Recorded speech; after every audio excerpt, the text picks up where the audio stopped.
grab a beer because we are about to argue about who the greatest pitcher was of all time. To perhaps make it easier, you can split the argument into a list of right-handed pitchers and left-handed pitchers, the Nolan Ryanites and the Nolan Ryan-nevers. Those who brag about Sandy Koufax stand in awe of all 6'10" of Randy Johnson. Those who gawk at the gallons of steroids Roger Clemens injected into his rump, or even shout about the early dead ball era heroes like Cy Young and Lefty Grove, who pitched when men were men and bacteria killed everyone because we didn't know about antibiotics. But when baseball fans talk about Lefty, they're only talking about one pitcher, and it isn't Lefty Grove. It's Steve Carlton. His legacy gets a bit swallowed up by the likes of Sandy Koufax, Bob Gibson, Nolan Ryan, and Tom Seaver, despite having far, far more career wins than all of them, and is fourth on the all-time strikeout list. The baseball card gurus and YouTubers never seem to mention him, favoring instead endless discussion about Nolan Ryan's rookie or whether their Sandy Koufax is truly, perfectly, 100%, without a doubt, centered. Even in Phillyland, the mystique of Jim Bunning's perfect game casts a large shadow over Carlton, who never threw a perfect game, or even a no-hitter for that matter. eBay currently values Ryan and Seaver's rookie at 10 times that of Carlton, and his maturity into the junk wax era meant that his later year cards aren't worth more than a couple of coins. But like it or lump it, Lefty lingers long as one of the greatest pitchers of all time. Poor Fritz Ackley never had a chance. 1965 Topps card number 477 is a classic Rookie Stars card, as most of the greats whose rookies are in the 60s were forced to share their cards with an unknown, like a baseball card version of a college freshman dorm. Carlton came up with the Cardinals, and though his rookie is in the 65 set, he was left out of 66 as he pitched most of the year in the minors at Tulsa. 1967, card number 146, is his first solo card and the year he found his famous slider. He pitched in the monumental shadow of Bob Gibson, but was a big piece in helping the Cardinals win the series in 67. He was a 17-game winner in 69 and a 20-game winner in 71, upping his value along the way. He constantly battled Cardinals management every year over salary, so much so that the Cardinals owner got fed up and got rid of him, trading him to the Phillies for their star pitcher, Rick Wise. Wise was no slouch and was a 17-game winner himself in 1971, on top of pitching a no-hitter in the same game he hit 2 home runs. Both Wise and Carlton were holdouts after the 71 season, both asking for more money, and both got the boot. So the Cardinals and the Phillies swapped thorn for thorn, and both players got paid $65,000 for the 72 season, which is what each was asking for in any case. Carlton set his sights high, determined to best his 20-game win mark in 1971, just despite the Cardinals owner, setting a goal of winning 25 games instead. He went on to win 27 games for the terrible, terrible 1972 Phillies, nearly half of their total wins that year, and he ended up the unanimous choice for the 1972 National League Cy Young, his first of 4. He won the Triple Crown that year, leading the league in wins, strikeouts, and ERA. His 72 Topps card, number 751, was the first time Topps issued a traded card.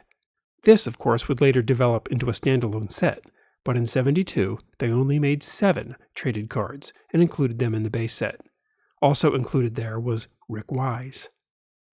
His 73 cards reflect his dominance in 72, so in addition to his base card, number 300, he also got a wins leader card, an ERA leaders card, and a strikeout leader card, reflecting in its way the 72 Triple Crown.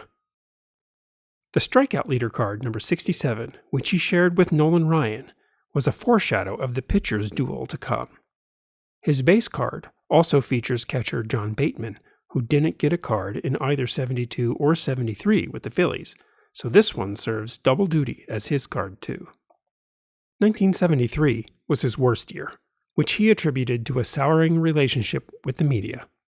No matter how well he pitched, the journalists would ask about his struggles, and he concentrated too much on the negative. Legendary baseball writer Bill Conlon was particularly good at putting the spurs to him, so he just stopped talking to them. Over time, he gave fewer and fewer interviews until he ended up getting special permission from the team and never gave an interview again. Total radio silence, and TV silence, and magazine silence, and important above all else, newspaper silence. Wouldn't you know? It worked. Without the vultures chirping at him, he came right back to form in '74, and along with Mike Schmidt, got right to work leading the franchise out of the basement. His '75 card, number 185, sports an era-correct mustache.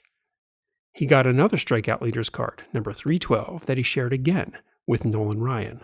More foreshadowing. He was a 20-game winner in 1976, where his card, number 355, mentions that 10 years into his career, he was already 11th on the all-time strikeout list for lefties. He led the majors in wins again in '77, a 23-game winner that year, on his way to a second Cy Young. And he got a special card to celebrate, all the while racking up massive strikeout counts.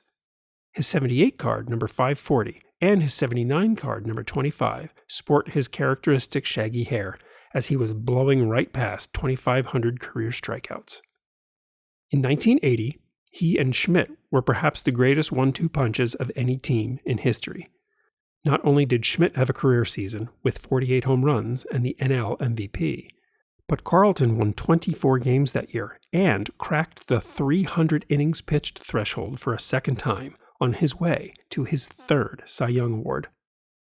No pitcher since has surpassed 300 innings in a season. In retrospect, the World Series win was inevitable. Adding to his trophy stash, Carlton won a Gold Glove in 1981. On September 13, 1982, for the fourth time in his career, Carlton hit a home run and tossed a complete game shutout in the same game. Another record. And he is the only pitcher to have done so in 3 different decades. In addition to his 81 base card, he got a wins leader card and another strikeout leader card. But by 81, Nolan Ryan had jumped leagues from the AL to the NL and was now pitching for the Astros. So in the back of card number 6, we see that Ryan was the bridesmaid that year, but he still topped all AL pitchers. Carlton also got a record breaker card in '81, recognizing that he was now the all-time strikeout leader for lefties.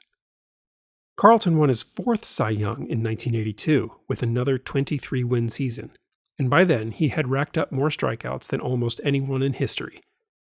He got a highlights card in '82, celebrating becoming the all-time National League strikeout king. Only Walter Johnson's all-time Major League mark remained. 1983 brought more celebratory cards for being the wins leader again, and the strikeout leader again.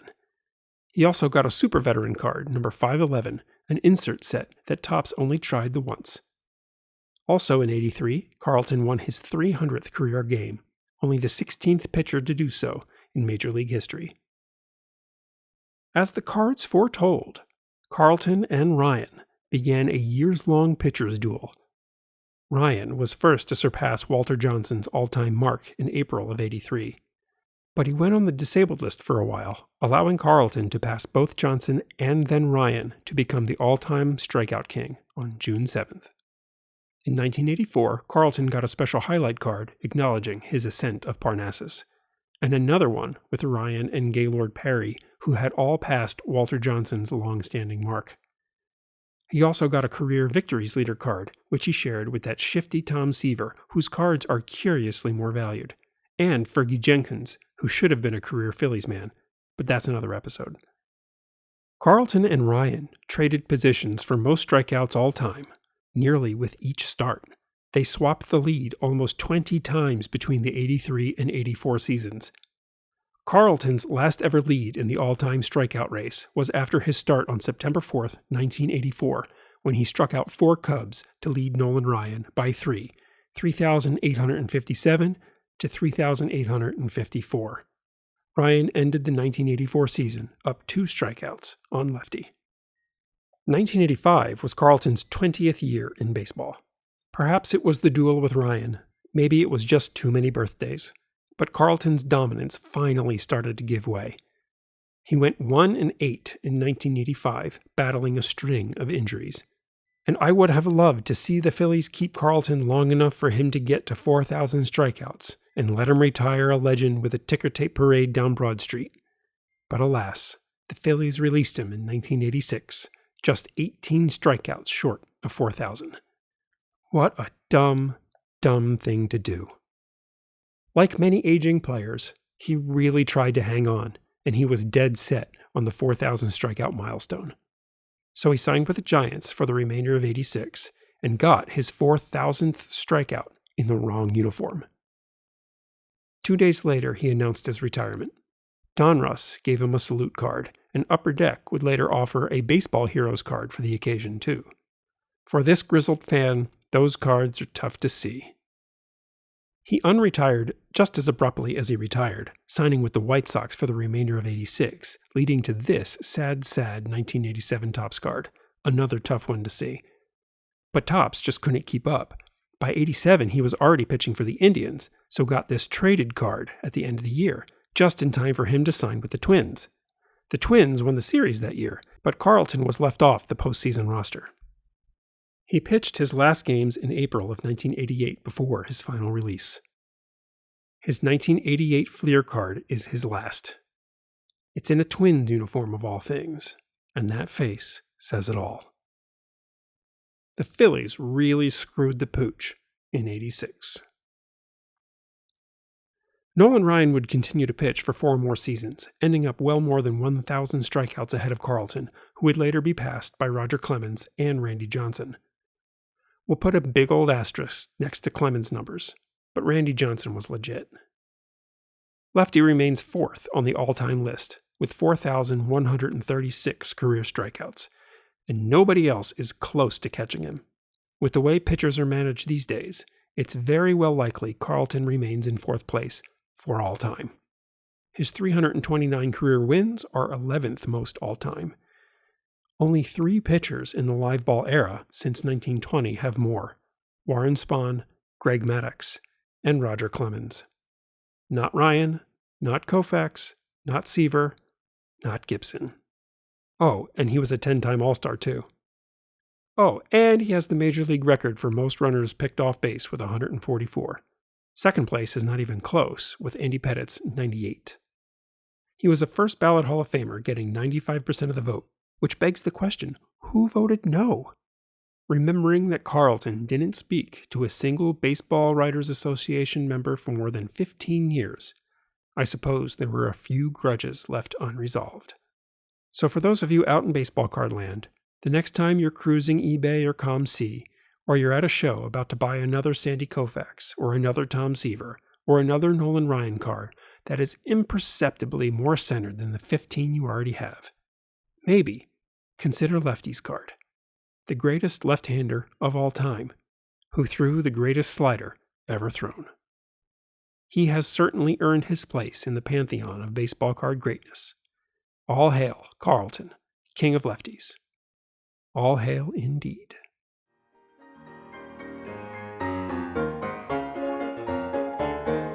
Thanks for watching.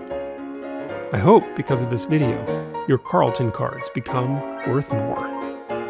And tune in next time for more baseball card stories, legends, and lore.